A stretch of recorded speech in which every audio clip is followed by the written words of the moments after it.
ولادت کے بعد بچے کو دیکھنے کے لیے آنا اور پیسے وغیرہ دینا کیسا ہے؟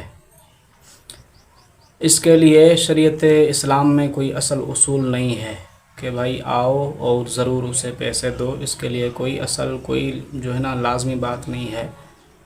اور دینا، یہ ہدیہ دینا بچے کو اور اسے لازمی سمجھنا اور شریعت اسلام کی طرف سے سمجھنا، یہ بات غلط ہے. البتہ اپنی طرف سے رغبت سے محبت سے اگر کوئی دیتا بھی ہے، وسعت ظرفی کا اظہار کرتا ہے، تو وہ اس کا معاملہ ہے. اس میں کسی قسم کی کوئی رکاوٹ بھی نہیں ہے، کسی قسم کی کوئی ممانعت بھی نہیں ہے.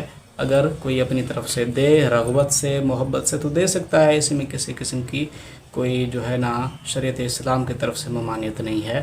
باقی اس کو شریعت اسلام کی طرف سے نہ سمجھا جائے. یہ جو بچے کو ہدیہ دیا جاتا ہے، یہ عام تعامل الناس کی وجہ سے اور محبت کی وجہ سے دیا جاتا ہے، رغبت کی وجہ سے. تعبداً نہیں دیا جاتا کہ بھائی عبادت سمجھ کر، شریعت اسلام کی طرف سے ایک امر سمجھ کر دیا جائے، اس طرح نہیں ہوتا. البتہ کوئی اپنی طرف سے جو ہے نا اپنی رضا خوشی سے دیتا ہے تو اس کے لیے کوئی ممانعت نہیں ہے. واللہ اعلم بالصواب.